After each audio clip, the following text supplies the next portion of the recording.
గట్టిగా. అసతోమా సద్గమయ తమసోమా జ్యోతిర్గమయ మృత్యోర్మా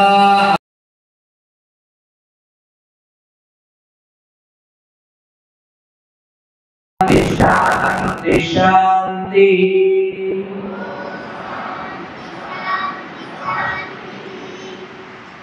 మనం డబ్బులు కోల్పోతే సంపాదించవచ్చు, పదవులు కోల్పోతే సంపాదించవచ్చు, లేదు ఏదైనా వస్తువులు కోల్పోతే సంపాదించవచ్చు.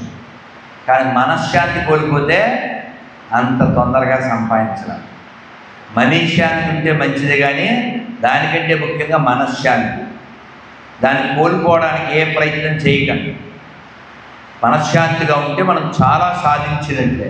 మనశ్శాంతి లేని వాళ్ళు ఇంట్లో ప్రమాదం, వీధికి ప్రమాదం. తెలుసుగా మనం ఎంతోమంది హిట్లర్ లాంటి వాళ్ళ గురించి మనం విన్నాం. వాడి లోపల శాంతి ఉండదు, లోపల ఒక భ్రాంతి ఉంటుంది. 60 లక్షల మందిని చంపగలిగాడంటే ఒక వ్యక్తి లోపల ఎంత భ్రాంతి ఉండాలి. ఏదేదో ఆలోచన చేశాడు. అందరూ బలమైన పురుషులు, బలమైన స్త్రీలను పుట్టించాలి. ఇక్కడ ఉన్న మిగిలినటువంటి జాతుల్ని, యూదుల్ని చంపేయాలి. 6 మిలియన్స్.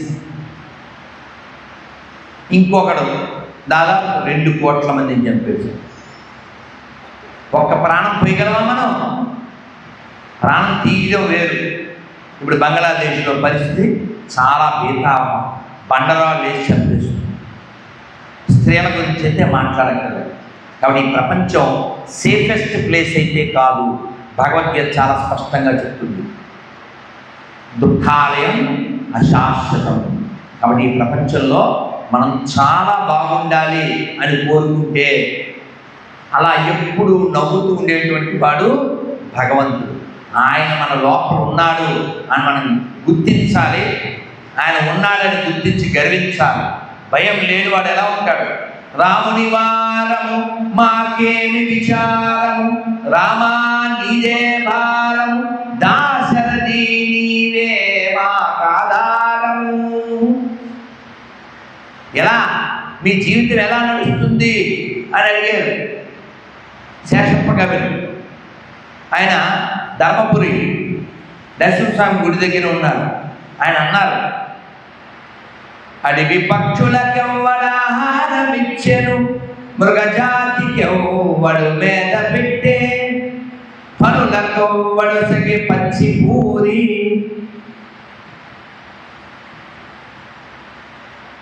పనులకెవ్వడు సగి బరగపాలు, పశువులకెవ్వడు సగి పచ్చి పూరి. బరగపాలు అంటే విషం.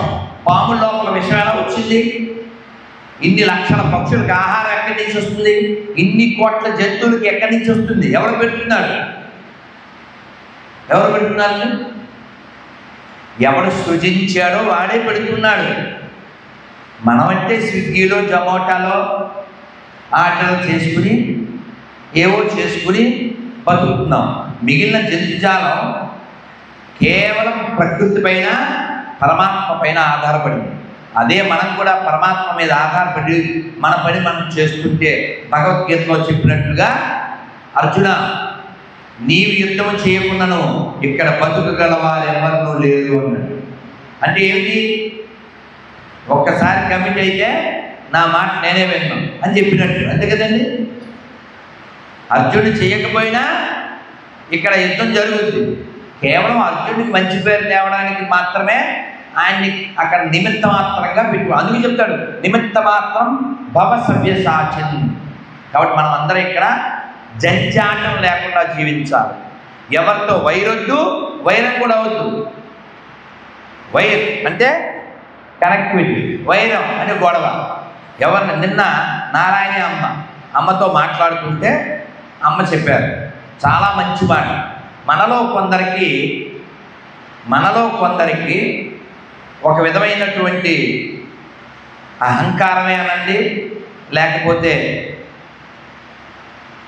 ఒక విధమైనటువంటి గర్వమే అనుకోండి, అజ్ఞానమే అనుకోండి, అతిశయమే అనుకోండి, నాదొకటే కరెక్టు, మిగిలినవి చిన్నవి తక్కువే అనుకోవడం.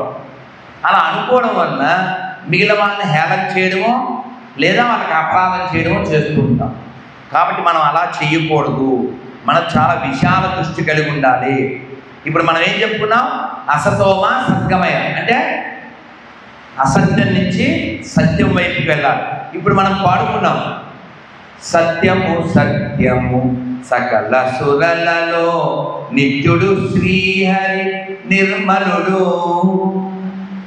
కాబట్టి భగవంతుడు ఉన్నాడు, మన లోపల ఉన్నాడు, అది సత్యము, ఆయనే నిత్యము. ఈ శరీరం పడిపోతుంది, ఇది సత్యము, కానీ ఆత్మ శాశ్వతం, అది సత్యము. అసతోమ సద్గమయ. తర్వాత తమసోమ జ్యోతిర్గమయ, చీకటి నుంచి వెలుగులోకి వెళ్ళాలి. చీకటి నుంచి వెలుగులోకి వెళ్ళడం అంటే ఏమిటి? ఈ కనబడేదాన్ని మాత్రమే ప్రేమించి తర్వాత ఏం రాబోతుందో మర్చిపోకుండా ఉండడం. కనబడేదాన్ని ప్రేమించద్దు, కనబడేదాన్ని వాడుకోవాలి. కనబడకుండా ఉంటాడే లోపల, అందరి లోపల భగవంతుడు, ఆయన్ని ప్రేమించాలి. అప్పుడు ఎవరి పట్ల మనకి ద్వేషం కలగదు, ఎవరి పట్ల మనకి వైరం కలగదు. ఎందుకని అందరి లోపల ఆయన ఉన్నాడుగా. నేను శివభక్తుడిని అంటే నాకు శత్రువులు ఉండకూడదు. ఎందుకు ఉండకూడదు? జగత పితరం వందే పార్వతీ పరమేశ్వరం. నేను కృష్ణభక్తుడిని, అప్పుడు కూడా నీకు శత్రువులు ఉండకూడదు. ఎందుకని? మమైవాంశో జీవలోకే జీవభూత సనాతన, అందరూ నా అంశలే అన్నాడు కృష్ణుడు. అందరూ ఆయన అంశలైనప్పుడు, నువ్వు ఆయన భక్తుడు అయినప్పుడు నీకు వేరే వాడు శత్రువు ఎలా అవుతాడు? అంటే నువ్వు కృష్ణభక్తుడు కాదు. నీకు శత్రువులు ఉంటే నువ్వు కృష్ణభక్తుడు కాదు, నీకు శత్రువులు ఉంటే నువ్వు శివభక్తుడు కాదు. నాగయ్య గారు యోగవేమన సినిమా, దొంగలు దోపిడీ చేసి ఆ పెళ్ళికి వెళ్ళే వాళ్ళని దోచుకుంటే ఈ అభిరాముడు వచ్చి చెప్తాడు, ఏమండి నీ తపస్సు మీదేనా, లోకానికి ఏం ఉపకారం చేయరా అంటే ఏమైందంట, దొంగలు దోచుకున్నారు, ఆ పల్లె వాళ్ళు బాధపడుతున్నారంటే ఈ దొంగలు దోచుకున్నటువంటి బంగారము ఇవన్నీ కూడా పాములు, మంటరకప్పలు, తేళ్ళు కింద మారిపోతాయి. అవన్నీ కుడతాయి. వాళ్ళు బాధపడి ఈయన దగ్గరికి వచ్చి, స్వామి ఏమై స్వామి అని బాధపడతారు. ఏంటైనా అంటే అవన్నీ కుట్టి అంటారు. ఆయన మాట అంటారు, ఏంటైనా పిల్ల పాపలతో పెళ్ళికి వెళ్తున్నారే ఆడవాళ్ళు, వాళ్ళని కొట్టి వాళ్ళ దగ్గర ఇవన్నీ తీసుకున్నప్పుడు వాళ్ళకి ఈ బాధ కలగలేదా అని ఓ పాట పాడతారు. అద్భుతమైనటువంటి పాట. జీవహింస మానండి, జీవహింస మానండి, జీవుల మీ వలె ప్రేమించండి, జీవహింస మానండి. జీవహింసతో బ్రతికేవాడు శివుని మెప్పు కనలేరండి. జీవులలో శివుడున్నాడండి, జీవులలో శివుడున్నాడండి. జీవుడే శివుడని తెలియండి, జీవుడే శివుడని తెలియండి. జీవహింస మానండి, నేను మీరని పొరపడకండి, మనలో భేదము లేదండి. అందరి లోపల ఆరక వెలిగే ఆత్మ ఒక్కటే తెలియండి, పరమాత్మ ఒక్కటే తెలియండి. జీవహింస మానండి. ఇది చెప్పగానే వాళ్ళంతా స్వామి తప్పైపోయిందని కాళ్ళ మీద పడ్డారు. గుర్తుపెట్టుకోండి, ఒక్క మాట ఇందులో గుర్తుపెట్టుకోవచ్చు, అందరి లోపల ఆరక వెలిగే ఆత్మ ఒక్కటే తెలియండి. కాబట్టి మనంతా కదులుతున్నాం, చేతులు ఎలా అంటున్నాం, కళ్ళు ఎలా అంటున్నాం, మాట్లాడుతున్నాం. ఇవన్నీ ఎప్పటిదాకా సాధ్యం? ఇందులో దీపం ఉన్నంతసేపే. అందుకే ఏం చెప్పారు పెద్దవాళ్ళు, దీపం ఉన్నప్పుడే ఇల్లు చక్క పెట్టుకోవడం. అంటే ఏమిటి దాని అర్థం? ఈ శరీరం బాగా పనిచేస్తున్నప్పుడే భగవంతుడి యొక్క సన్నిధి పొందడం.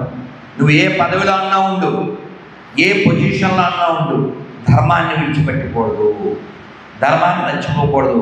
రుక్మాంగదుడు అనే రాజు ఆయన టౌన్కు వేసేవాడు. ముందు రోజే ఏమిటది, నా రాజ్యంలో ఉన్న వాళ్ళల్లో రోగగ్రస్తులు, వృద్ధులు, పిల్లవాళ్ళు తప్ప అందరూ ఏకాదశి వ్రతం చెయ్యాలి. అందరూ చేశారు, ఆరోగ్యంగా ఉన్న వాళ్ళందరూ. అందుకే మేము ఏకాదశి పేపర్ ఇస్తాం, అందులో కింద రాస్తాం ఏకాదశి వీరికి మినహాయింపు అని 4. ఎవరు వాళ్ళు? పసిపిల్లలు, వృద్ధులు, రోగులు, బ్రహ్మరాక్షసులు. అంటే మనం ఏకాదశి చెయ్యగలిగి చెయ్యకపోతే మనం ఎవరం? ఆఖరలేదు. కాబట్టి నెలకి 2 సార్లు ఏకాదశి చేస్తే ఎవరికి లాభం? మనకే లాభం. ఎవరో జపాన్ సైంటిస్టులకి నోబెల్ ప్రైజులు వచ్చింది దేని మీద? ఉపవాసం చేస్తే క్యాన్సర్ రాదు అని పరిశోధన చేసింది. మరి ప్రపంచంలో ప్రతి నెల ప్రతి వారం ఉపవాసం చేసే జాతి ఏది? మనదే, అవునా? ఇక్కడ నెలకి ఒక్కసారైనా ఉపవాసం చేస్తానన్న వాళ్ళు ఎవరైనా ఉన్నారా? అమ్మో, గ్రేట్. అంటే రాత్రి తింటామండి, టిఫిన్ తింటారా? అలా కాదుగా. ఒక ఆయన నాకు ఫోన్ చేసి, గురుగారిని ఏకాదశి ఫోన్ చేయకూడదన్నారు, అన్నాన్ని భిన్నం చేసి తినచ్చా? సున్నం వేసి తినరాదు. అన్నాన్ని భిన్నం చేస్తే అన్నం కదా అది, ఎడం చెప్పు కుడి చెప్పులాగా. ఒక ఆవిడ అడిగింది, పాప అమాయకురాలు, పురుగు పులిసిపోయి చేసుకుని తినచ్చా అందరు. వాళ్ళ అబ్బాయిని పులిహార చేసుకుని తినమే అన్న. పులిహార అయినా పులిసిపిండి అయినా బియ్యం నుంచే వచ్చింది కదా. కాబట్టి నెలకి 2 సార్లు ఏకాదశి చేయండి. ఏకాదశి నాడు నవధాన్యాలు ఏది ముట్టకూడదు. పళ్ళు తీసుకోవచ్చు, కావాలంటే పాలు తీసుకోవచ్చు, నీళ్ళు, డ్రై ఫ్రూట్స్ లాంటివి తీసుకోవచ్చు. మన శరీరాన్ని బాగా పెట్టుకోవడం ఎందుకు అవసరమంటే, ఇది ఉంటేనే నువ్వు రాజకీయమైనా చేయగలవు, దానమన్నా చేయగలవు, హీరోగా అన్నా ఉండగలవు, లేదా వ్యాపారవేత్తగా ఉండగలవు, భక్తులుగా ఉండగలవు. ఇది ఉండాలి, ఇది బాగుండాలి. అందుకనే హెల్త్ బాగుండాలంటే ఏం చేయాలి?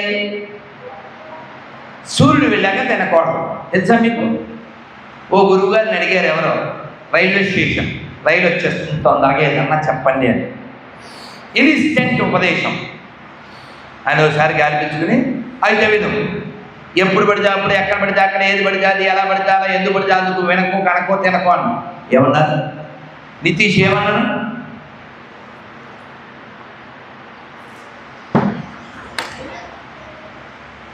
ఎప్పుడు పడితే అప్పుడు, ఎక్కడ పడితే అక్కడ, ఏది పడితే అది, ఎలా పడితే అలా, ఎందుకు పడితే అందుకు, తినకు, అనకు, కనకు, వినకు. కనకు అంటే చూడకూడదని. ఇప్పుడు క్యాండీ క్రష్ ఆడుతుంటావా? ఆడవా? నిజంగా ఆడవా? రియల్లీ ఆడవా? గట్టి కొట్టినాయా పిల్లలు క్యాండీలు తింటారు, క్యాండీ క్రష్ ఆడకుండా ఉంటారా? గ్రేట్. నేను ఎందుకు అడిగానంటే, నాకు తెలియదు అసలు. మొన్న మేము ఎక్కడికో వెళ్ళాం, ఓ భార్యాభర్త, వాళ్ళ కారులో నేను వెళ్ళా. నేను, అమ్మ మరి మీ వారు ఉద్యోగానికి వెళ్తారు, పిల్లలు స్కూల్కి వెళ్తారు కదా, మీరు ఏం చేస్తారు ఇంట్లో అన్న. అంటే వాళ్ళు వెళ్ళాక వంటది చేస్తాను, తర్వాత క్యాండీ క్రష్ ఆడు. నేను ఆశ్చర్యపోయాను, ఇలా ఆటలాడతారా అని ఆశ్చర్యపోయాను. ఎందుకని? మాలాంటి వాళ్ళకి ఇంతంత లావు పుస్తకాలు 100ల కొద్ది ఉంటే మనస్సు పెడదామన్నా సమయం పెట్టలేక అవన్నీ పెట్టెల్లో పెట్టి మూలుగుతూ ఉంటాయి. కొన్ని నెలలు, సంవత్సరాలు అవుతుంది, ఇలా పేజీ తిప్పలేము. అలాంటిది క్యాండీ క్రష్ ఆడడానికి టైం ఎక్కడదమ్మా అంటే, కొంచెం సేపు రిలాక్స్ అన్నాడు. ఆవిడ కొంచెం చిన్నావిడే, కానీ అంతకంటే పెద్ద సంఘటన ఏమిటంటే, రైల్లో పొద్దున్నే నేను మధుర బృందావనం వెళ్ళడానికి రైలు ఎక్కాను. సూర్యుడికి నమస్కారం చేయాలి కదా, స్నానం చేసి రైలు ఎక్కాను. ఆదిత్య హృదయం చదువుకోవాలి. సీట్లో కూర్చుని ఎందుకు చదువుకోవడం? డోర్ దగ్గర నిలబడితే సూర్యుడి మీద పడుతుంటాడు. చక్కగా అలా రాడ్ పట్టుకుని చక్కగా సప్తాశ్వరదమానం ప్రచన్నం కశ్యపాత్మజం శ్వేతపద్మదం దేవం తం సూర్యం ప్రణమామ్యహం ఆదిత్య హృదయం చదువుకుందాం అని అలా లేవబోయాను. ఇప్పుడు నేను చెప్పేది వింటే మీరు నవ్వుతారు.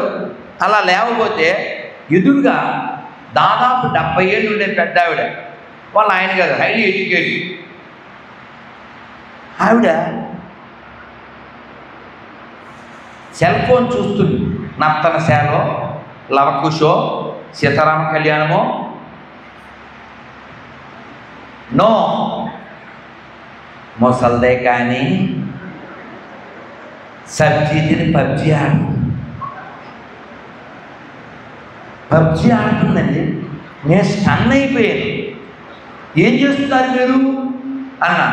అంటే ఆగ్రా పెళ్ళికి వెళ్తున్నాం, టైం పాస్ చేయాలి కదా. నాకు కోపం వస్తుంది. మరి రాదు, టైం లేని వాళ్ళం కదా, ఎవరన్నా టైం వేస్ట్ చేస్తే మరి బీపీ వస్తుంది. నేను అన్నాను ఏంటి టైం పాస్ చేస్తారా? మీకు అసలు టైమే లేదు, త్వరలో పాస్ అయిపోతారా? ఎవరు అర్థమైందా? ఇంగ్లీష్లో నేను చెప్పింది అర్థమైందా? త్వరలో పాస్ అయిపోతారని వెంటనే ఒక పుస్తకం, ఓ జపమాల ఇచ్చి ఆవిడకి ఎక్స్ప్లెయిన్ చేశాను. దీనికే మన పెద్దవాళ్ళు చెప్పారు, అందరూ చెప్పండి, మర్చిపోకండి. ఒక్కటే చెప్పండి, కాలక్షేపో న కర్తవ్యం క్షీణమాయు దినే దినే యమస్య కరుణానాస్తి ధర్మస్య త్వరితగతి. సంస్కృతం కదా, మనం ఇంకొక 15 నిమిషాలు ముగించేద్దాం. మన ఎమ్మెల్యే గారు అలాంటి వాళ్ళ టైము ప్రజలకు ఉపయోగపడాలి కదా. 1 ఇయర్ అయింది వచ్చి నాతో అన్న మాట ఏమిటంటే, నాకు బాగా నచ్చిన మాట, ఈ రోడ్లు నిన్న మేము సరదాగా దాన్ని ఏమంటారు, రూప్ టాప్ పైన, దాని అంతేనా రూప్ టాప్, వాళ్ళ మన కారులో అలా తిరిగి సరదాగా కవిత్వం పాటలు పాడుతూ, నల్లని దారులు, తెల్లని వెలుగులు, చల్లని గాలులు, మెల్లని ప్రయాణం. మీరు విన్నారు, నాకు లింక్ పెట్టినాయి, నేను వినలేదు. సో అలా సహజంగా అలా పాడుతూ వెళ్ళిపోయాం. అంటే నాకు అంత మంచి కవిత్వం రావాలన్నా ఆ రోడ్డు, ఆ వాతావరణం ఉంటే కదా వచ్చింది. అయితే వారితో చాలా మంచి దారి వేశారు, మా మనస్సుకి ఆహ్లాదం కలిగిందంటే. ఆయన అన్నమాట నాకు బాగా నచ్చింది ఏంటంటే, లేదు స్వామి ఇంకా చాలా చెయ్యాలి. ఇది గట్టిగా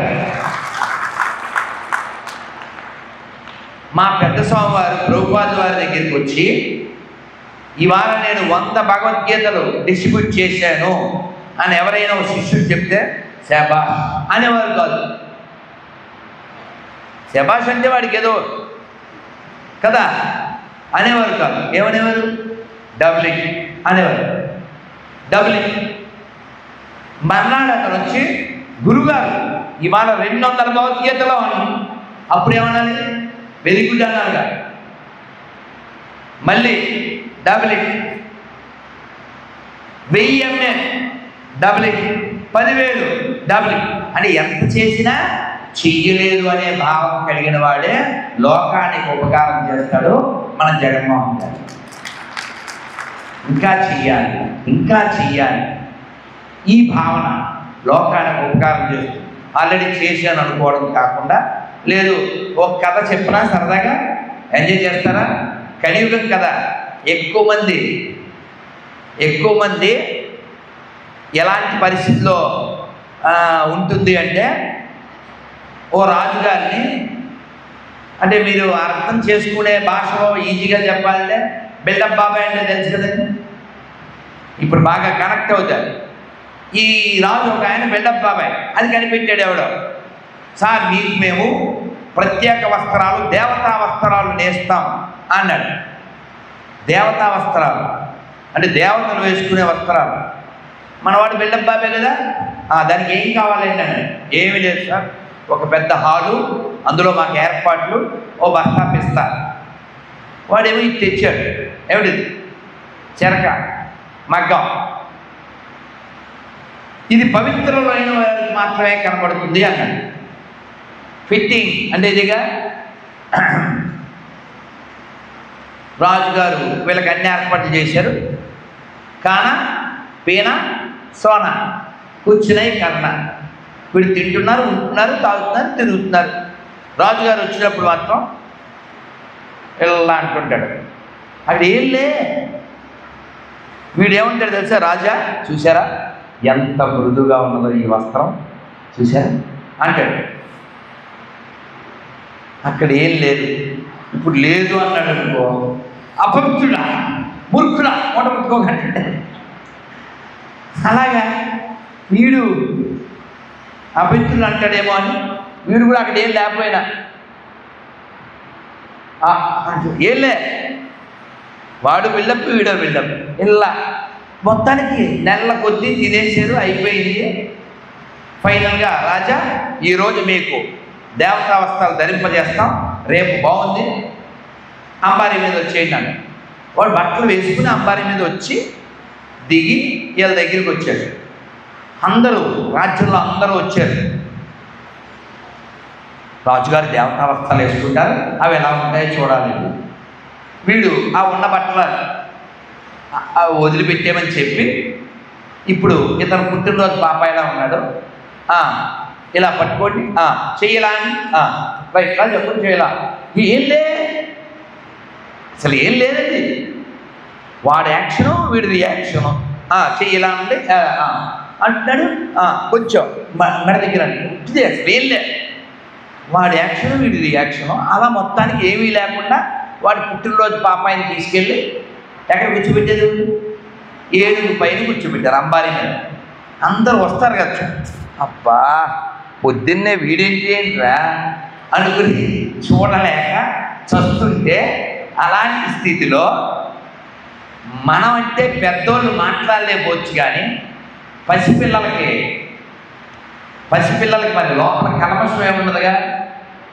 నిన్న రాత్రి కళ్యాణం ఏది చచ్చిపెట్ట, నాన్న ఏది అంటే చూపించింది, అమ్మ ఏదంటే అన్న ఏంటంటే చూపించింది. నేను ఎవరు అని అడిగాను.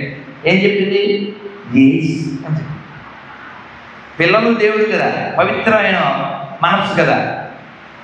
అలా ఎవరో పిల్లవాడు వాళ్ళ నాన్న భుజాల మీదో తాత భుజాల మీదో వాడు కూర్చున్నాడు.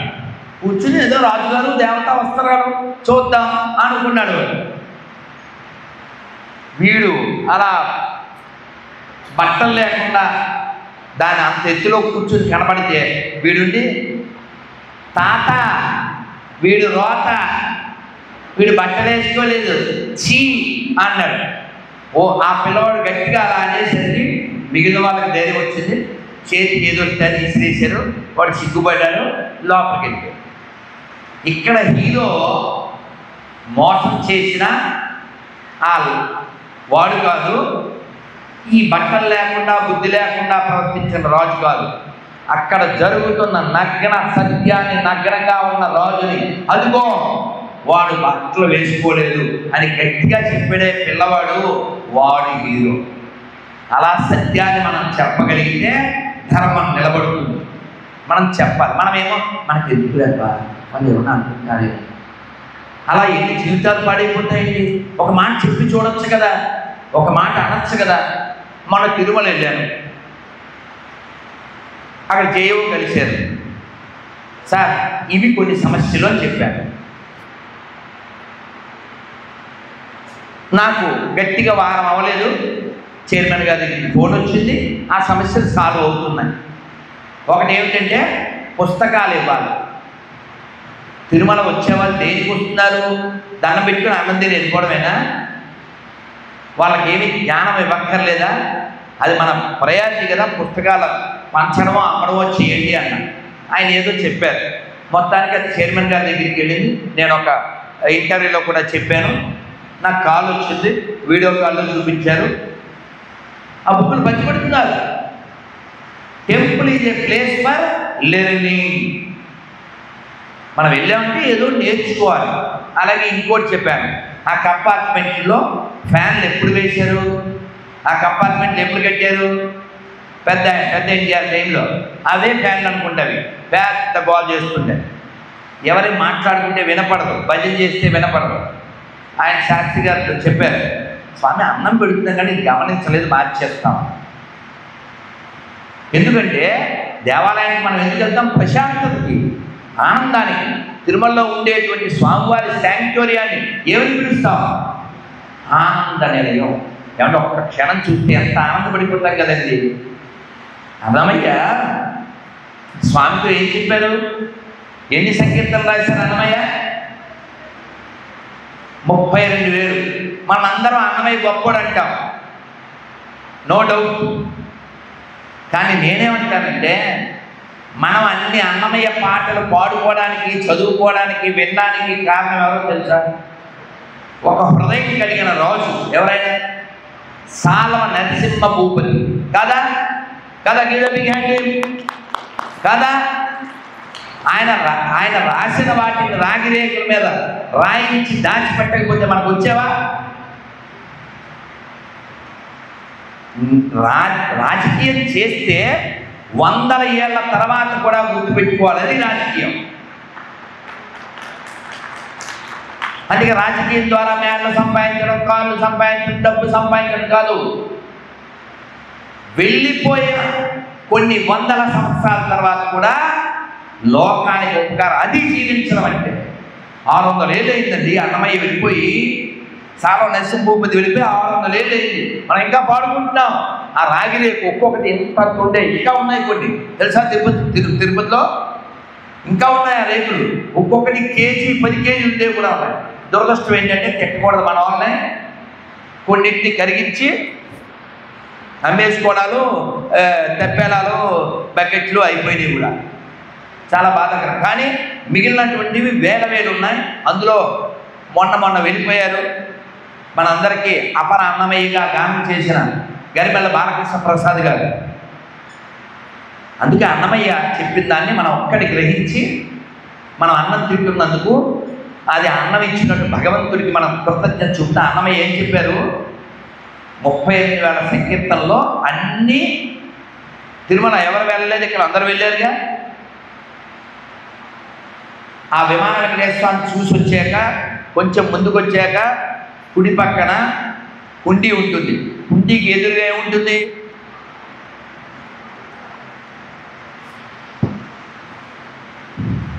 హుండీకి ఎదురుగా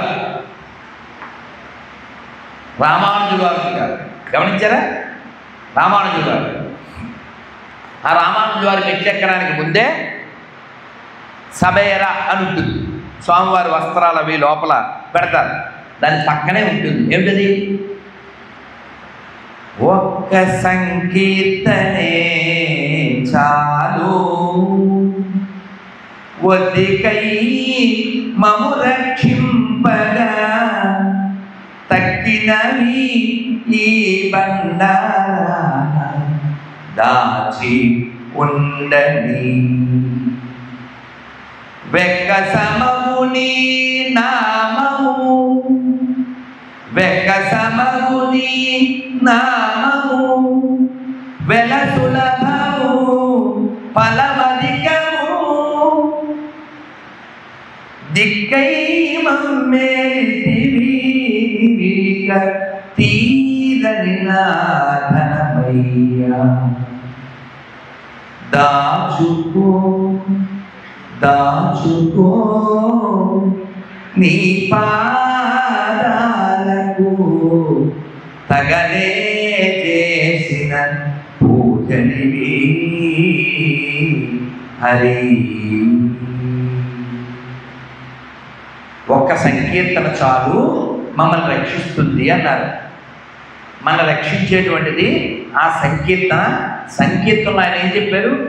వెంకటమము నీ నామము అంటే వెలకట్టలేము, వెల సులభము, ఫ్రీ ఆఫ్ కాస్ట్, ఫలమధికము, ఫలం ఇంత అని చెప్పలేము.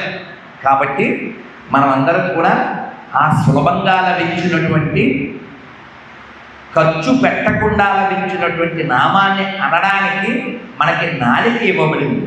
కుక్కలు చెప్పగలవా గోవిందా అని? పక్షులు చెప్పగలవా? ప్రహ్లాదుని వాళ్ళ నాయన కొండల మించి తోసేశాడు. ఏమన్నాడు? గట్టిగా చెప్పండి. ఏమన్నాడు? వినపడలే. ఏమన్నాడు? ఏమన్నాడు? ఏమన్నాడు? మరి నిప్పుల్లో పడేస్తే ఏమన్నాడు?